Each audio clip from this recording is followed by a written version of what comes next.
ನಮಸ್ಕಾರ ಸ್ನೇಹಿತರೆ, ನಾವೀಗ ನೋಡ್ತಾ ಇರೋ ಕೃತಿಯ ಹೆಸರು ಟುವರ್ಡ್ಸ್ ಅ ಫೆಮಿನಿಸ್ಟ್ ಪೊಯೆಟಿಕ್ಸ್. ಬರೆದವರು ಎಲೈನ್ ಶೋವಾಲ್ಟರ್. ನೀವಿನ್ನೂ ನಮ್ಮ ಚಾನಲ್ ಸಬ್ಸ್ಕ್ರೈಬ್ ಮಾಡಲಿಲ್ಲ ಅಂದರೆ ದಯವಿಟ್ಟು ಸಬ್ಸ್ಕ್ರೈಬ್ ಮಾಡಿ. ಶೋವಾಲ್ಟರ್ ಒಬ್ಬ ಅಮೆರಿಕನ್ ರೈಟರ್ ಆಗಿದ್ದಾರೆ. ಲಿಟರರಿ ಕ್ರಿಟಿಕ್, ಫೆಮಿನಿಸ್ಟ್, ಸಂಸ್ಕೃತಿ ಮತ್ತು ಸಮಾಜಕ್ಕೆ ಸಂಬಂಧಿಸಿದ ವಿಷಯಗಳ ಕುರಿತು ಬರೆಯುವಂಥ ಚಿಂತಕಿ ಕೂಡ ಹೌದು. ಶೋವಾಲ್ಟರ್ ಫೆಮಿನಿಸ್ಟ್ ಕ್ರಿಟಿಸಿಸಮ್ನಲ್ಲಿ ತುಂಬ ದೊಡ್ಡ ಹೆಸರನ್ನು ಪಡೆದಿದ್ದಾರೆ. ಇವರು ಗೈನೋಕ್ರಿಟಿಕ್ಸ್ ಅನ್ನುವ ಹೊಸ ಒಂದು ಥಿಯರಿಯನ್ನು ಸ್ಟಾರ್ಟ್ ಮಾಡಿದರು. ಗೈನೋಕ್ರಿಟಿಕ್ಸ್ ಅಂದರೆ study of women as writer. Towards feminist poetics ಅನ್ನೋದು ಶೋವಾಲ್ಟರ್ ಅವರು ಬರೆದ ಬಹಳ ಪ್ರಸಿದ್ಧ ಎಸ್ಸೆಯಾಗಿದೆ.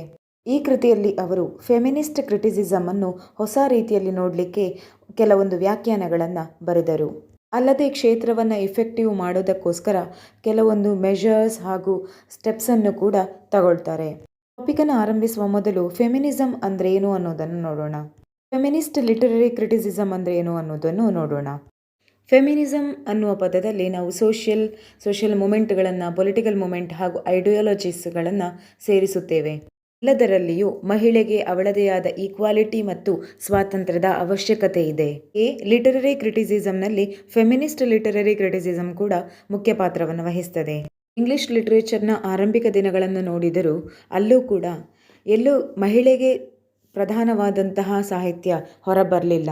ಮಹಿಳೆ ಯಾವ ರೀತಿ ಯೋಚಿಸ್ತಾಳೆ, ಅವಳ ಆಲೋಚನೆಗಳೇನು, ಅವಳಿಗೂ ಆಲೋಚನೆ ಇದೆಯೇ ಅನ್ನುವ ಪ್ರಶ್ನೆ ಬಂದಾಗ ಅವಳು ಆಲೋಚಿಸುವ ಅಗತ್ಯತೆ ಇದೆಯೇ ಎಂದು ಸಮಾಜ ಉತ್ತರಿಸುವಂತಾಯಿತು. ಒಬ್ಬ ವ್ಯಕ್ತಿ ಒಬ್ಬ ಮಹಿಳೆಯ ಕುರಿತು ಯಾವ ರೀತಿಯಾಗಿ ಅನಲೈಸ್ ಮಾಡ್ಬೋದು ಅವಳ ಆಲೋಚನೆಗಳನ್ನು ಅನ್ನೋದೇ ಫೆಮಿನಿಸ್ಟ್ ಆಗಿದೆ. ಫೆಮಿನಿಸ್ಟ್ ಐಡಿಯಾಲಜಿ ಎನಿಸುತ್ತದೆ. ವುಮನ್ ಮೇಲೆ ಬರೆದ್ರೆ ಮೆನ್ ಡಾಮಿನೇಷನ್ ಅನಿಸ್ತದೆ, ಹಾಗೆ ವುಮನ್ ಮೆನ್ನ ಮೇಲೆ ಬರೆದ್ರೆ ವುಮನ್ ಡಾಮಿನೇಷನ್ ಎನಿಸಲ್ಪಡ್ತದೆ. ಪಾಪ್ಯುಲೇಷನ್ನ ಅರ್ಧ ಭಾಗದಲ್ಲಿ ಮಹಿಳೆ ಇದ್ದರೂ ಲಿಟರರಿ ಕ್ರಿಟಿಸಿಸಮಲ್ಲಿ ಮಹಿಳೆಯ ಪಾತ್ರ ಎಷ್ಟಿದೆ? ಈ ಕ್ರಿಟಿಸಿಸಮ್ನ ಬಿಟ್ಟು ಬರೀ ಲಿಟ್ರೇಚರಲ್ಲಾದರೂ ವುಮನ್ನಿಗೆ ಪಾರ್ಟಿಸಿಪೇಟ್ ಮಾಡೋ ಚಾನ್ಸ್ ಇದೆಯಾ ಅಥವಾ ಅವಳು ಭಾಗವಹಿಸ್ತಾಳ? ಇಲ್ಲ. ಈ ರೀತಿಯ ಆಲೋಚನೆಗಳನ್ನು ಈ ಕೃತಿಯಲ್ಲಿ ಬರೆಯಲಾಗಿದೆ. ಫಾರ್ ಎಕ್ಸಾಂಪಲ್, ನಾವು ಶ್ರೀದೇವಿ ಅವರು ನಟಿಸಿದ ಇಂಗ್ಲಿಷ್ ಚಿತ್ರವನ್ನು ನೋಡಿದರೆ ಆಕೆ ಆರಂಭಿಕ ಹಂತದಲ್ಲಿ ಎದುರಿಸುವಂತಹ ತಮಾಷೆ ಇರ್ಬೋದು ಅಥವಾ ಅವರ ಕ್ರಿಟಿಸೈಸ್ ಇರ್ಬೋದು, ಅವರ ಸ್ಟಡೀಸಿಗೆ ಹೊರಟಾಗ ಎಲ್ಲವನ್ನ ಒಂದು ಫೆಮಿನಿಸ್ಟ್ ಆ್ಯಂಗಲಲ್ಲಿ ನೋಡಬೇಕಾಗ್ತದೆ. ಆದರೆ ಸಂತೋಷದ ವಿಷಯ ಎಂದರೆ ದಿನ ಕಳೆದಂತೆ ಮಹಿಳೆಯ ಪಾತ್ರ ಎಲ್ಲ ವಿಷಯಗಳಲ್ಲೂ ಹೆಚ್ಚಾಗ್ತಾ ಇದೆ. ವರ್ಷದಿಂದ ವರ್ಷಕ್ಕೆ ಆಕೆ ಮುಂದೆ ಬರ್ತಾ ಇದ್ದಾಳೆ, ಬೆಳೀತಾ ಇದ್ದಾಳೆ. ಬರೀ ಕುಟುಂಬ ಪಾಲನೆಗೆ ಸೀಮಿತವಾಗಿದ್ದ ಮಹಿಳೆ ಈಗ ಸಮಾಜದ ಎಲ್ಲ ಮುಖ್ಯ ಮಜಲುಗಳಲ್ಲಿ ಕಾಣಿಸುತ್ತಿದ್ದಾಳೆ. ಬರೀ ಯಾವುದೇ ಕೃತಿಯನ್ನು ಓದುಗನಾಗಿ ಓದುವುದಕ್ಕಿಂತ ಒಂದು ಮಹಿಳಾ ಪರ್ಸ್ಪೆಕ್ಟಿವ್ ಇಟ್ಕೊಂಡು, ಮಹಿಳಾ ದೃಷ್ಟಿಕೋನದಿಂದ ಒಂದು ಕೃತಿಯನ್ನು ನೋಡಿದಾಗ ನಮಗೆ ಒಂದಷ್ಟು ಬದಲಾವಣೆಗಳನ್ನು ಕಾಣಬಹುದು. ಮಹಿಳೆಯ ಆಂತರ್ಯದ ಮಾತನ್ನು ಒಬ್ಬ ಮಹಿಳೆಯೇ ಸಮಾಜಕ್ಕೆ ಹೇಳಲಿಕ್ಕೆ ಸಾಧ್ಯ. ಆದರೂ ಸಾಹಿತ್ಯದಲ್ಲಿ ಮಹಿಳೆಯ ಪಾತ್ರ ಇದಕ್ಕಿಂತ ಹೆಚ್ಚು ಇರ್ತಿದ್ರೆ ಸಮಾಜ ಇದಕ್ಕಿಂತ ಬೇಗ ಮಹಿಳೆಯ ನೋವುಗಳನ್ನು, ಅವಳ ಹತಾಶೆಯನ್ನು ಅರ್ಥ ಮಾಡಿಕೊಳ್ತಿತ್ತು. ಅವಳಿಗೆ ಅವಕಾಶಗಳು ಬೇಗ ಸಿಗ್ತಾ ಇದ್ದವು. ಇದರಿಂದ ನಮ್ಮಲ್ಲಿರುವ ಅನೇಕ ಮಿತ್ ಅಥವಾ ಸ್ಟೀರಿಯೋಟೈಪ್ ಏನಿದೆ ಅದರಿಂದ ಹೊರಗೆ ಬರಲಿಕ್ಕೆ ಸಾಧ್ಯ ಇದೆ. ಈ ಕೃತಿಯಲ್ಲಿ ಬರುವಂತಹ ಪ್ರತಿಯೊಂದು ವಿಷಯ ಕೂಡ ನಮ್ಮ ಸುತ್ತಮುತ್ತ ನಡೆಯುವಂತಹದ್ದೇ, ಹೊಸತೇನೂ ಇಲ್ಲ. ಆದರೂ ನಮಗೆ ಇದೊಂದು ಹೊಸ ಯೋಚನೆಯಂತೆ ಕಾಣುತ್ತದೆ. ಈಗ ನಾವು ಎಲೈನ್ ಶೋವಾಲ್ಟರ್ ಅವರು ಬರೆದ ಕೃತಿಯಲ್ಲಿ ಏನಿದೆ ಅನ್ನೋದನ್ನು ನೋಡೋಣ. ಶೋವಾಲ್ಟರ್ ಅವರು ಮುಖ್ಯವಾಗಿ ಅವರ ಎಸ್ಸೆಯಲ್ಲಿ 2 ಪಾಯಿಂಟನ್ನು ಹೇಳ್ತಾರೆ. Woman as reader and woman as a writer. Woman as a ರೀಡರ್ಗೆ ಫೆಮಿನಿಸ್ಟ್ ಕ್ರಿಟಿಕನ್ನು ವರ್ಡ್ ಕೊಟ್ಟಿದ್ದಾರೆ. ಇದರಲ್ಲಿ ವಿಭಾಗದಲ್ಲಿ ಮಹಿಳೆ ಒಬ್ಬ ಪುರುಷನ ಕುರಿತಾಗಿ ಅಧ್ಯಯನ ಮಾಡುವಂತಹದ್ದು, ಅವನ ಐಡಿಯಾಲಜಿ ಏನಿದೆ ಅಂತ ಒಂದು ಮಹಿಳೆಯಾಗಿ ಸ್ಟಡಿ ಮಾಡುವಂಥದ್ದು. ಇದರಿಂದ ಸಮಾಜದಲ್ಲಿ ಮಹಿಳೆಯ ಪಾತ್ರವನ್ನು ಹೇಗೆ ಬದಲಾಯಿಸ್ಬೋದು, ಮಹಿಳೆಯ ಐಡಿಯಾಲಜಿಗಳನ್ನು ಹೇಗೆ ಬದಲಾಯಿಸ್ಬೋದು ಅನ್ನೋದನ್ನು ವುಮನ್ ಆಸ್ ಎ ರೀಡರ್ ನೋಡ್ಬೋದು. ಹೇಳಿ ಮುಖ್ಯವಾಗಿ ಲಿಟ್ರೇಚರ್ನಲ್ಲಿ ಇರುವಂತಹ ವುಮೆನ್ ರಿಲೇಟೆಡ್ ಸ್ಟೀರಿಯೋಟೈಪ್ಸ್ಗಳು ಯಾವುದು ಮತ್ತು ಅವಳಿಗೆ ಬರುವಂತಹ ಮೇಜರ್ ಕ್ರಿಟಿಕ್ಸ್ಗಳು ಯಾವುದು. ರೈಟರ್ ತನ್ನ ಕೃತಿಯಲ್ಲಿ ಬರುವಂತಹ ಫೀಮೇಲ್ ಕ್ಯಾರೆಕ್ಟರ್ಗೆ ಯಾವ ರೀತಿ ಟ್ರೀಟ್ಮೆಂಟ್ ಕೊಟ್ಟಿದ್ದಾರೆ, ಅದು ಮುಂದೆ ಸಮಾಜಕ್ಕೆ ಹೇಗೆ ಆಘಾತ ಅಥವಾ ಪೋಷಣೆಯನ್ನು ನೀಡ್ತದೆ, ಎಲ್ಲವನ್ನ ಸ್ಟಡಿ ಮಾಡಬೇಕಾಗ್ತದೆ. ಅಂದರೆ ಇಲ್ಲಿ ಮೇಲ್ ಪ್ರೊಡ್ಯೂಸ್ ಮಾಡಿದ ಮೇಲ್ ಬರೆದಂತಹ ಕೃತಿಗಳ ಅನಲೈಸ್ ಮಾಡ್ತಾರೆ. ಹಾಗೆಯೇ ಇಲ್ಲಿ ಆ ಮೇಲನ್ನು ಫೆಮಿನಿಸ್ಟ್ ಕ್ರಿಟಿಕ್ ಎನ್ನುವ ರೀತಿಯಲ್ಲಿ ನೋಡಲಾಗುತ್ತದೆ. ಇದರಿಂದ ಆ ರೈಟರ್ನ ತಲೆಯಲ್ಲಿ ಒಂದು ಮಹಿಳೆಯ ಕುರಿತು ಯಾವೆಲ್ಲ ವಿಷಯಗಳಿರ್ತವೆ, ಅದು ಸಮಾಜಕ್ಕೆ ಹೇಗೆ ಪಾಸ್ ಆನ್ ಆಗ್ತದೆ, ಇದೆಲ್ಲವನ್ನು ಸ್ಟಡಿ ಮಾಡಲಾಗುತ್ತದೆ. ಇಲ್ಲಿ ನಮ್ಮ ಕವಿಗಳು ಇದನ್ನು ಅಪೋಸ್ ಮಾಡ್ತಾರೆ. ಈ ರೀತಿ ಮಾಡುವ ಅಗತ್ಯವಿಲ್ಲ. ವುಮನನ್ನು ಯಾವತ್ತೂ ಒಂದು ಕನ್ಸ್ಯೂಮರ್ ಪ್ರಾಡಕ್ಟ್ ಆ್ಯಡಲ್ಲಿ ತೋರಿಸ್ತಾರೆ. ಇದು ನಿಜವಾಗಿಯೂ ಒಂದು ಮಹಿಳೆಯ ಎಕ್ಸ್ಪ್ಲಾಯ್ಟೇಷನ್ ಆಗಿರ್ತದೆ. ಇದರಲ್ಲಿ ಮಹಿಳೆಯನ್ನು ರೆಡಿ ಮಾಡುವಂತಹ ಮೇಲ್, ಅದನ್ನು ಪ್ರೊಡ್ಯೂಸ್ ಮಾಡುವ ಮೇಲ್ ಆ ರೀತಿಯಲ್ಲಿ ತೋರಿಸ್ತಾನೆ. ಫೀಮೇಲ್ ಹೇಗಿರಬೇಕು ಅನ್ನೋದನ್ನು ಮೇಲ್ ಹೇಗೆ ಎಕ್ಸ್ಪೆಕ್ಟ್ ಮಾಡ್ತಾನೆ ಅದೇ ರೀತಿ ಆ್ಯಡ್ಗಳಲ್ಲೂ ತೋರಿಸಲಾಗುತ್ತದೆ. ಫಾರ್ ಎಕ್ಸಾಂಪಲ್, ಮಗುವಿಗೆ ಸಂಬಂಧಪಟ್ಟ ಪ್ರಾಡಕ್ಟ್ನ ಆ್ಯಡ್ಗಳು ಬರಬೇಕಾದ್ರೆ ಯಾವತ್ತೂ ಮಗುವಿನೊಟ್ಟಿಗೆ ಅಮ್ಮನೇ ಇರ್ತಾರೆ. ಇದೊಂದು ಸ್ಟೀರಿಯೋ ಟೈಪನ್ನು ಕ್ರಿಯೇಟ್ ಮಾಡ್ತದೆ. ಅಂದರೆ ಮಗುವಿನ ಆರೈಕೆ ಅಥವಾ ಫ್ಯಾಮಿಲಿಯ ಪ್ರೊಟೆಕ್ಷನ್ ಅಂತ, ಫ್ಯಾಮಿಲಿಯ ಕೇರ್ ಅನ್ನುವಾಗ ಅಲ್ಲಿ ಮಹಿಳೆ ಮಾತ್ರ ಮುಖ್ಯ ಪಾತ್ರವನ್ನು ವಹಿಸ್ತಾಳೆ. ಅಲ್ಲಿ ಮೇಲೆ ಯಾಕಿರಲಿಕ್ಕೆ ಸಾಧ್ಯ ಇಲ್ಲ. ಇದು ಇಂಡೈರೆಕ್ಟ್ ಆಗಿ ಮಹಿಳೆ ಎಕ್ಸ್ಪ್ಲಾಯಿಟೇಷನ್ ಅನ್ನೋದು ನಮ್ಮ ಕವಿಯ ಅಭಿಪ್ರಾಯ. ನಮ್ಮ ಕವಿ ಮುಂದುವರೆದು ವುಮೆನ್ ಆ್ಯಸ್ ಅ ರೈಟರ್ ಅಂತ ಕಾನ್ಸೆಪ್ಟಿಗೆ ಬರ್ತಾರೆ.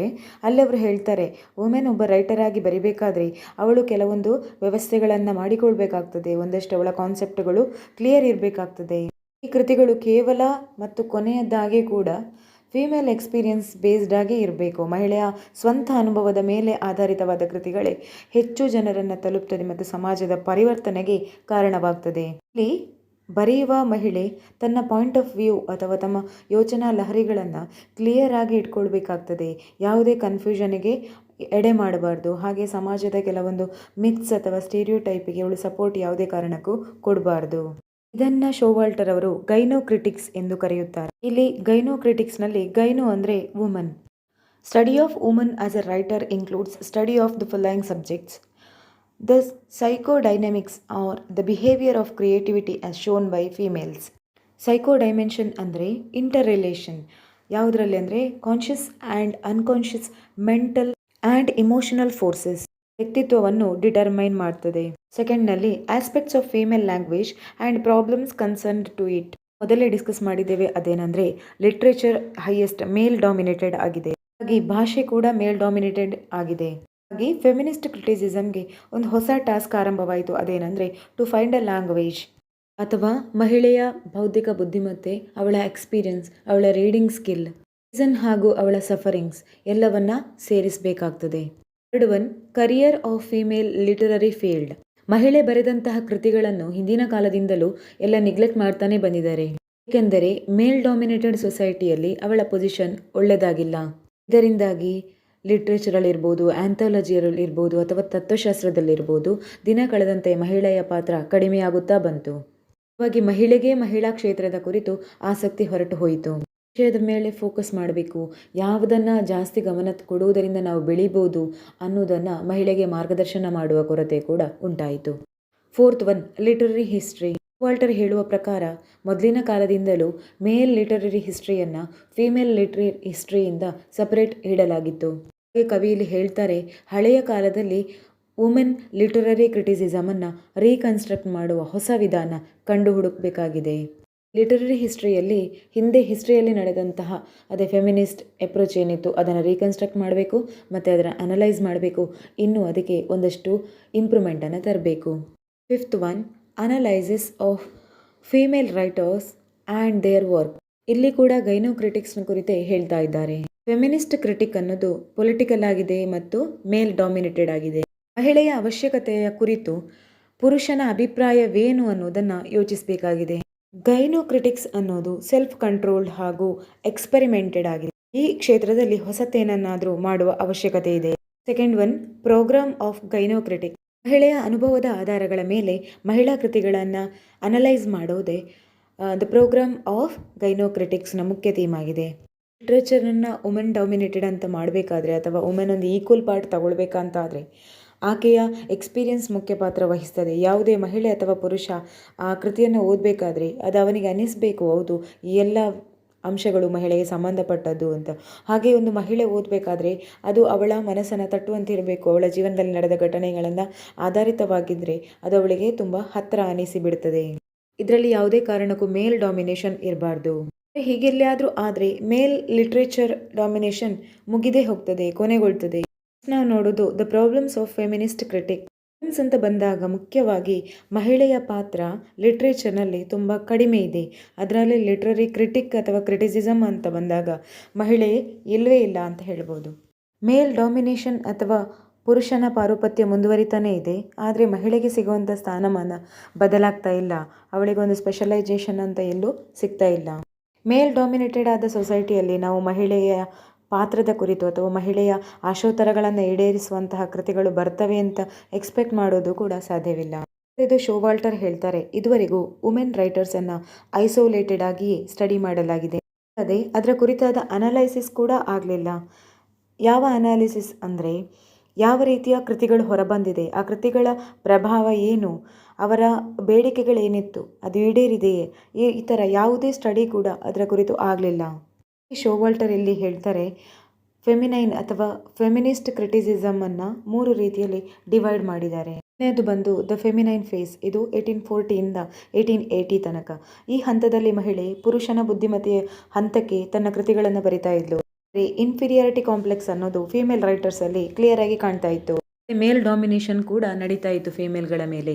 ಇದು ಈ ಹಂತದಲ್ಲಿದ್ದ ಮುಖ್ಯ ಆಸ್ಪೆಕ್ಟ್ಸ್. ಫೇಸ್ ಬಂದು ದ ಫೆಮಿನಿಸ್ಟ್ ಫೇಸ್ 1882 ಟು 1920. ಈ ಹಂತದಲ್ಲಿ ಮಹಿಳೆಯ ಬರವಣಿಗೆ ಕ್ಷೇತ್ರದಲ್ಲಿ ರೆಡಿಕ್ಯುಲಸ್ ಚೇಂಜಸ್ ಕಂಡಿತು. ಮಹಿಳಾ ಬರವಣಿಗೆಗಳು ಜಾಸ್ತಿ ಆಯಿತು, ಹಾಗೆ ಮತದಾನದ ಹಕ್ಕು ಸಿಕ್ಕಿತು. ತನ್ನ ಮೇಲೆ ನಡೀತಾ ಇದ್ದ ನಿರಂತರ ಶೋಷಣೆಗಳನ್ನು ಸಮಾಜಕ್ಕೆ ವಿವರಿಸುವಂತಹ ಶಕ್ತಿ ಅವಳಲ್ಲಿ ಜಾಗೃತಗೊಂಡಿತು. ಕೊನೆಯದಾಗಿ ದ ಫೀಮೇಲ್ ಫೇಸ್ ಸಿನ್ಸ್ 1920 ಇದುವರೆಗೂ ಮುಂದುವರಿತಾ ಇದೆ. ಹಂತಗಳಲ್ಲಿ ಶೋವಾಲ್ಟರ್ ಹೇಳ್ತಾರೆ, ಇಲ್ಲಿ ಮಹಿಳೆ ಇಮಿಟೇಷನ್ ಮಾಡ್ತಾರೆ. ಇಮಿಟೇಷನ್ ಅಂದರೆ ಇನ್ನೊಬ್ಬರನ್ನ ಫಾಲೋ ಮಾಡುವಂತಹದ್ದು ಅಥವಾ ಬೇರೆ ಬೇರೆ ಸ್ಟೀರಿಯೋಟೈಪಿಗೆ ಬೆಂಬಲವಾಗಿ ನಿಲ್ಲುವಂತಹದ್ದು. ಇಲ್ಲಿ ಶೋವಾಲ್ಟರ್ ಆ ಅಂಶಗಳನ್ನು ವಿರೋಧಿಸ್ತಾರೆ. ಹಾಗೆಯೇ ಫೀಮೇಲ್ ಮೇಲ್ನ ಮೇಲೆ ಡಿಪೆಂಡೆಂಟ್ ಆಗುವುದನ್ನು ತಪ್ಪಿಸಬೇಕು ಅಂತ ಹೇಳ್ತಾರೆ. ಅದರ ಅಗತ್ಯವಿಲ್ಲ ಅಂತ ಹೇಳ್ತಾರೆ. ಶೋವಾಲ್ಟರ್ ಹೇಳುವ ಪ್ರಕಾರ ಕೊನೆಯ ಹಂತದಲ್ಲಿ ಮಹಿಳೆ ಮ್ಯಾನ್ ಮೇಲೆ ಡಿಪೆಂಡ್ ಆಗುವುದು ಹಾಗೆ ಇಮಿಟೇಷನ್ ಮಾಡುವ ಹಂತಗಳನ್ನು ದಾಟಿ ಮುಂದೆ ಸಾಗಿದ್ದಾಳೆ. ಹಂತಗಳಲ್ಲಿ ಮಹಿಳೆ ತನ್ನ ಆಟಿಟ್ಯೂಡ್ ಹಾಗೂ ತನ್ನ ಎಕ್ಸ್ಪೀರಿಯನ್ಸನ್ನು ಏನು ಫೀಲ್ ಮಾಡ್ತಾಳೆ ಅದನ್ನು ಎಕ್ಸ್ಪ್ರೆಸ್ ಮಾಡುವುದನ್ನು ಕಲಿತಳು. ಡೊರೋಥಿ ಹಾಗೂ ವರ್ಜಿನಿಯಾ ವೂಲ್ಫ್ ಅವರು ಸ್ಟೇಜನ್ನು ರೆಪ್ರೆಸೆಂಟ್ ಮಾಡ್ತಾರೆ. ಇವರು ಮಹಿಳೆಯ ಪಾತ್ರಗಳ ಕುರಿತು ಮಾತಾಡಿದರು, ಹಾಗೆ ಮೇಲ್ ಮತ್ತು ಫೀಮೇಲ್ನ ಡಿಫ್ರೆನ್ಸಿಯೇಷನ್ ಏನಿದೆ ಅನ್ನೋದರ ಕುರಿತು ಮಾತಾಡಿದ್ದಾರೆ. ಇದರಲ್ಲಿ ಮಹಿಳೆ ಆರ್ಟ್, ಲಿಟ್ರೇಚರ್, ಬೇರೆ ಬೇರೆ ಟೆಕ್ನಿಕ್ಗಳು, ಸ್ಕಿಲ್ ಬೇಸ್ಡ್ ಲರ್ನಿಂಗ್ ಅನ್ನು ಕೂಡ ಮಾಡಿದ್ಲು. ಈ ಕೃತಿಯಲ್ಲಿ ಶೋವಾಲ್ಟರ್ ಅವರು ಕ್ರಿಟಿಸಿಸಮ್ನಲ್ಲಿ ವುಮೆನ್ನ ಪಾರ್ಟಿಸಿಪೇಷನ್ ಏನು, ಅದರ ಎವ್ಯಾಲ್ಯೂಯೇಷನ್ ಎನ್ನುವುದನ್ನು ತುಂಬ ಸುಂದರವಾಗಿ ವಿವರಿಸಿದ್ದಾರೆ. ಜೊತೆಗೆ ಈ ಕ್ಷೇತ್ರದಲ್ಲಿ ಇನ್ನೂ ಬೆಳವಣಿಗೆ ಯಾಕಾಗಲಿಲ್ಲ ಅನ್ನೋದಕ್ಕೆ ಕಾರಣವನ್ನು ಕೊಟ್ಟಿದ್ದಾರೆ. ಈ ಕ್ಷೇತ್ರದಲ್ಲಿ ಇರುವಂತಹ ಬೇರೆ ಬೇರೆ ಸಮಸ್ಯೆಗಳಾವುದು, ಆ ಸಮಸ್ಯೆಗಳು ಹೇಗಿರಬೇಕಿತ್ತು ಮತ್ತು ಅದನ್ನು ನಾವು ಯಾವ ರೀತಿ ಟ್ರೀಟ್ ಮಾಡ್ತಾ ಇದ್ದೇವೆ. ಇದರೊಂದಿಗೆ ಈ ಕೃತಿಯ ವಿವರಣೆ ಮುಗೀತದೆ. ಮೊದಲೇ ಹೇಳಿದ ಹಾಗೆ ತುಂಬ ಸಿಂಪಲ್, ನಮ್ಮ ಸುತ್ತಮುತ್ತ ನಡೆಯುವಂತಹ ಘಟನೆಗಳೇ, ಅದನ್ನು ಆಧಾರಿತವಾದ ವ್ಯವಸ್ಥೆಯೇ. ಆದರೆ ಹೊಸ ವರ್ಡಿಂಗ್ಸ್ ಏನು ಇದರಲ್ಲಿ ಇಲ್ಲ. ಏನು ನಾವು ಸಮಾಜದಲ್ಲಿ ಅನುಭವಿಸ್ತೇವೆ ಅದನ್ನೇ ಕೃತಿಯ ಮೂಲಕ ಶೋವಾಲ್ಟರ್ ತಿಳಿಸಿದ್ದಾರೆ. ಇದರ ಕನ್ನಡ ವಿವರಣೆ ನಿಮಗೆ ಇಷ್ಟ ಆಗಿದೆ ಅಂದ್ಕೊಳ್ತೇನೆ. ಇಷ್ಟ ಆದರೆ ಲೈಕ್ ಮಾಡಿ, ಕಮೆಂಟ್ ಬಾಕ್ಸಲ್ಲಿ ಕಮೆಂಟ್ ಮಾಡಿ ತಿಳಿಸಿ ವಿವರಣೆ ಹೇಗಿತ್ತು ಅನ್ನೋದನ್ನು. ಹಾಗೆಯೇ ಚಾನಲ್ ಸಬ್ಸ್ಕ್ರೈಬ್ ಮಾಡೋದನ್ನು ಮರಿಬೇಡಿ. ಧನ್ಯವಾದಗಳು.